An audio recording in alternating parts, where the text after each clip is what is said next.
Hey folks, this is Jesse Cope back with another episode of the American Soul Podcast. Hope y'all are doing well wherever y'all are tonight, whatever it is, or today. We're gonna lock the birds up real quick. They're gonna get a little noisy. I don't like it when I come out after they're already up. Oh yes, I calm. Very excited. Sorry to bore y'all with this. I figured it might entertain a few of y'all at least. Oh, good grief. You would think that I was attacking them, when in actuality I'm locking it up so that they can't get attacked. At any rate, we're going to go for one of our little walks. It's a little chilly, so this may not be a long walk. I think I've mentioned this story. If I have, though, I can't remember. If I have, forgive me, but we had a CO in the Marine Corps, commanding officer in the Marine Corps, who just absolutely despised staff meetings. Well, or so he claimed. His staff meetings were so long, I kind of wonder if that was really true or not. But he always threatened, said he had seen another commanding officer do it. He always threatened to force us to put our hands in a bucket of ice, and we could only talk in a staff meeting for as long as we could keep our hand in that bucket of ice. I don't ever recall him actually doing that, but that was his threat. We have one puppy dog on the walk, the black night fighter. She's here. Where the other one is. No children's, no wifey right now. So we'll go. For those of y'all that, as always, I can't overlook this. I feel like continue to be here and give me a little bit of your time. Thank you so much. For those of y'all that continue to share the podcast, had a pretty good week last week for our little podcast. So thank y'all so much. I'm grateful and humbled and hope that you're getting something out of it and that our country is getting something out of it. We're going to go back to Dewey real quick. I wanted to tie up a couple loose ends. And so we'll see. I'm not sure how long this is going to be. I want to go back. I read through this quote at the very end of the last podcast, but I didn't really comment on it too much. This is from 1928, I believe. John Dewey, again, is the modern architect father, I should say, or architect of modern public education in the United States. Statist schools in Soviet Russia are the marvelous development of progressive educational ideas and practices under the fostering care of the Bolshevist government that require collective and cooperative mentality. The great task of the schools is to counteract and transform those domestic and neighborhood tendencies, the influence of home and church. So Dewey was a big fan of the communist schools in Russia in the 1920s. Went there, visited, maybe a couple times. I really don't know. Which should scare anybody that any American educator would be impressed by the evils represented in communist education. So that gives you a pretty good idea of some of the problems that we're dealing with. Why? And a big deal here, folks, just it's such an honest statement. And the modern American left is executing it so well. That is to separate children from their parents, their family, and most of all from God. And we go back often, haven't talked about it, I don't feel like recently, but to the Supreme Court decision 62, 63, and before that, taking the Bible and prayer out of school, the whole lie of separation of church and state based on that one line from Jefferson's letter to the Baptist preacher, totally taking what he said and twisting it to mean what it never did, twisting the First Amendment to mean what it never did. And so the left is just, what they've done is they take little bits of truth and use them to pass the lie off. And we've allowed it. So, you know, you can make the argument that we're more in the wrong because we We've allowed God to be taken out of our schools, our institutions, our home life. We've allowed our children to be taken away from us more and more. That goes back to the quote from Lenin. I really am going to start to talk about this more often. It's just phenomenal, particularly when you look around the focus on sex and athletics in our young people and just in our culture in general. We spend hours and hours daily almost, folks, really when you divide it out, hours a day watching athletics on our phones, looking at sex on TV, and not in a good sense. Sex was created to be a good thing by God, but in a bad sense, in episodes and instances that it's not appropriate. And we watch all this constantly, and that's what Lenin said to do. And that's exactly what we're doing now, 100 years later. And in a big part through education. So we're going to read a couple more quotes. I wanted to go through that one first because it kind of gives an idea of how much John Dewey really liked the Soviet system, what a big fan he was of it. And so I'm going to read a few quotes. This is out of a pamphlet book that he wrote. The publishing date is 1929, Impressions of Soviet Russia. In consequence, propaganda is education, and education is propaganda. They are more than confounded, they are identified.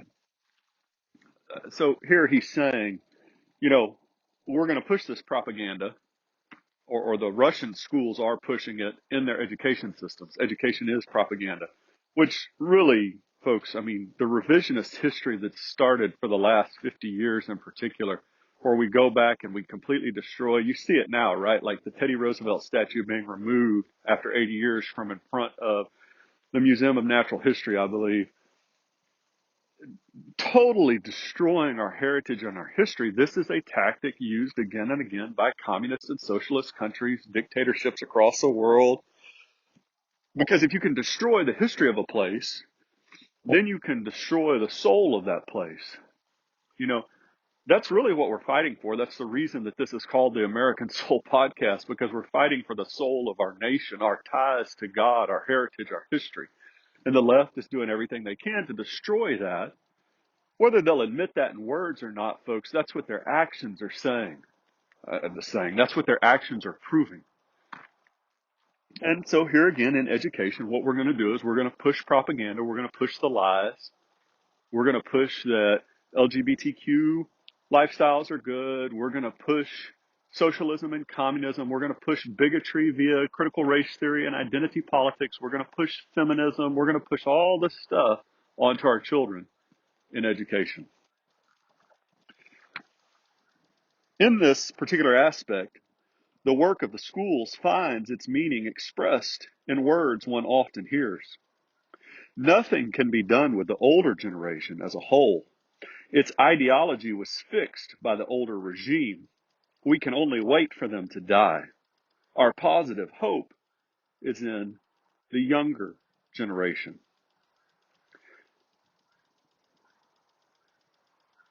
But the office of the schools in creating a new ideology cannot be understood in isolation.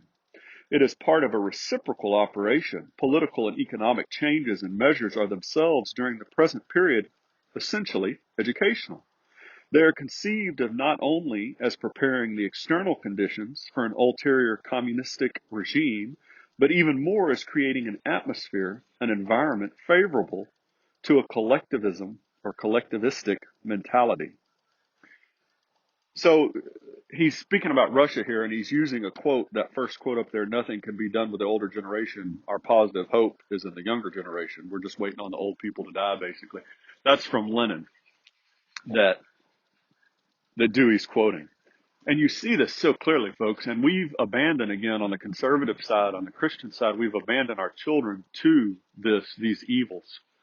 And the left knows it, and they're exploiting it, because they know that every generation they get a hold of. That's why the school day has gotten longer and longer. That's why the attachments at school have gotten stronger and stronger. That's why there's this push to have everybody, these two-income families, so that the mother's no longer home with the children, right? All of these line up with the left again and again and again. And there's a quote, if we get to it, speaking specifically about this, 100 years ago by Dewey about this separation from the family. And that first quote really laid it out anyway. We'll just keep going. So I'm just kind of going through some of these quotes by Dewey out of this book. Again, this is Impressions of Soviet Russia that he wrote after visiting there, this 1929. The traditional customs and institutions of the peasant, his small tracts, his three-system farming, the influence of home and church all work automatically to create in him an individualistic ideology. In spite of the greater inclination of the city worker toward collectivism, even his social environment works adversely in many respects. Hence, the great task of the school is to counteract and transform these domestic and neighborhood tendencies that are still so strong, even in a nominally collectivistic regime. Again, he's openly saying that the point of the statist schools, the socialist communist schools, is to separate people, to destroy those ties with family and church, saying primarily the point is because it makes them too much individuals. We don't want individuals. We want cogs in the wheel. We want units, as he said, in society. And the reason I'm saying it as if he's saying is because he praised, and that's why I put that first quote in here. He said, those statist schools, they're marvelous, marvelous wonders. And so this is a good thing. And this is the architect of modern education, the father of modern education in the United States. So we want to destroy that individualism. We don't want our students to be individuals. We want them to be, all exactly the same. We want cogs in the wheel, which is so ironic because the left talks so often about, well, it's your truth from your point of view and your truth from your point of view, and everybody's different. But really what they mean is it's fine to pretend like you're different as long as you are all really acting the same ideologically, right? So just the separation of church and state, again, folks, just the nonsense. And that's what they're trying to do, though. They're trying to completely separate our children from family, from mom and dad, and from God. And we've just let it keep going. That thoroughgoing collectivists regard the traditional family as exclusive and isolating in effect, and hence as hostile to a truly communal life, is too familiar to require rehearsal. Apart, however, from the effect of the oft-recited Bolshevist modifications of marriage and divorce, the institution of the family is being sapped indirectly rather than by frontal attacks. Its historic supports, economic and ecclesiastical, are weakened. So right here, folks, again, economic and ecclesiastical, they're attacking, and they have for decades and decades, folks. They attack the family. They make it so that mom can't stay home anymore. You got to have two incomes, or at least we pretend like we do. We feel like we do. We build a lifestyle like that, and then we've got to have somebody to babysit the kids. We turn kids over at 6 weeks. We give them to somebody else to raise. We pretend like we are, but we're not, because they see them, 6, 8, however many hours a day, 10 hours a day, and we see them, maybe 30 minutes in the morning in a rushed hurry, and then we see them for an hour or two at night. So somebody else is raising our kids, and then we send them to public education, and again, somebody else is raising our kids. The school is. So we get them away from the family, and then we go completely against the founding principles of America, and we say we can't have God in the center of the classroom at all, right? And so we separate them from God in schools so that they don't even know, we don't teach Bible verses anymore. We don't talk about God. We don't make that the center of the day at school.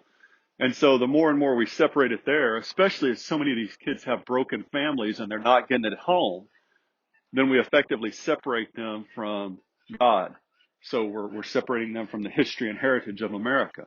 And this is what Dewey's saying has to be done. That's what we've got to do. I don't really know here, folks, what he's talking about, Bolshevist modifications of marriage and divorce, but I would assume that they're attacking those institutions. They're making it like no fault divorce today. We can speak about that. No fault divorce is basically a get out of jail free card, right?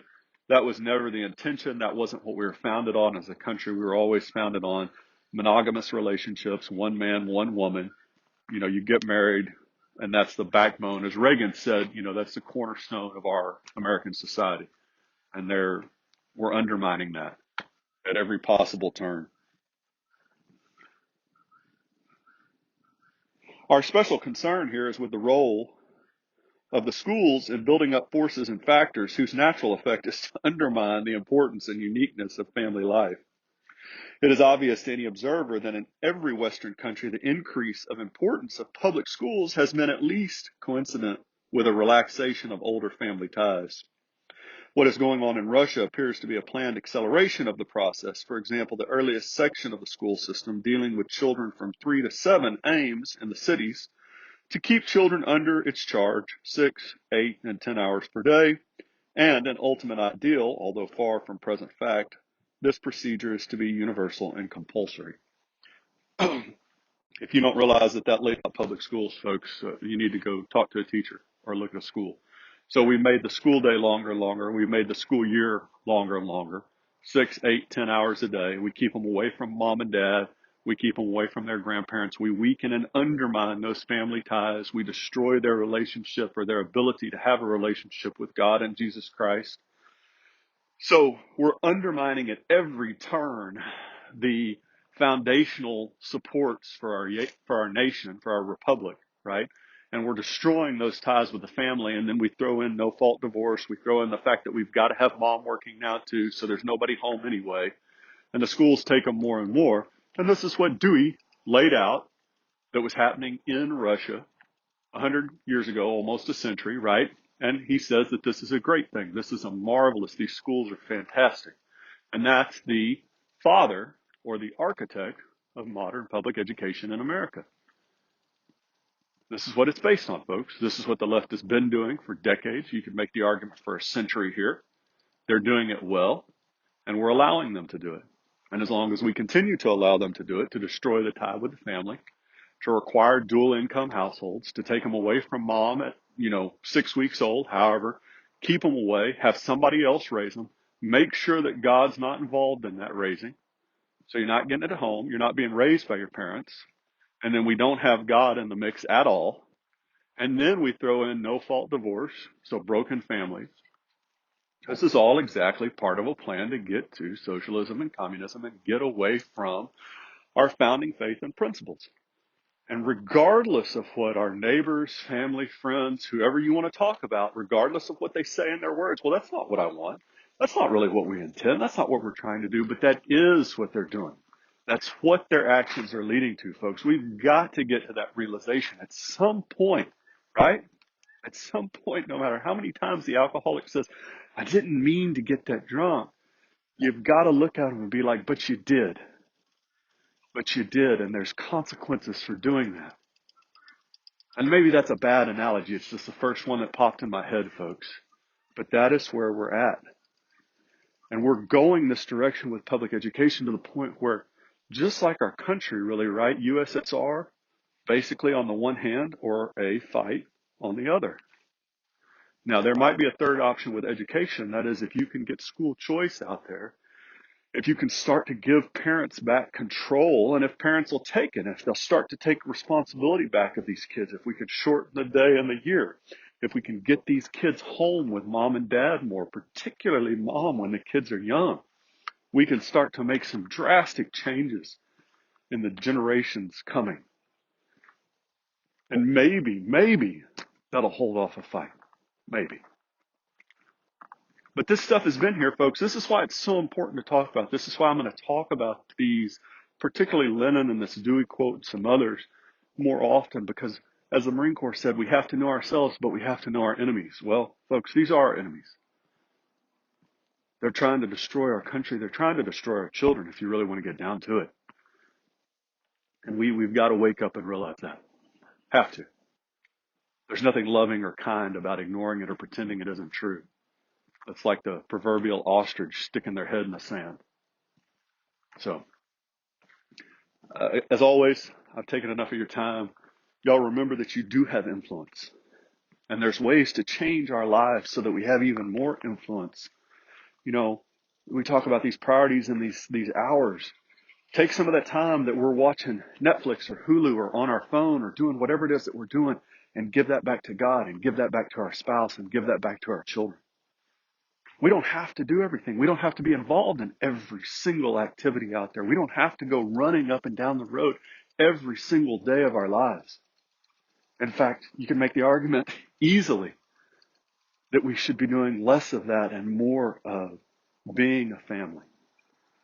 You have influence, folks. You have power. You've got the ability to light a candle. And it's hard. It's so hard. My wife and I, we're not doing a fantastic job of it. But we're trying. We're at least having this conversation. We're talking about it, folks. At some point, we got to do more than talk, but at least it's a start. But we got to do it quick, folks, because man, we're right there knocking on the door. So God bless y'all. God bless your families. God bless America. Thank y'all so much for being here for this little walk, for taking the time. I look forward to it. I enjoy it. We'll talk to y'all again real soon.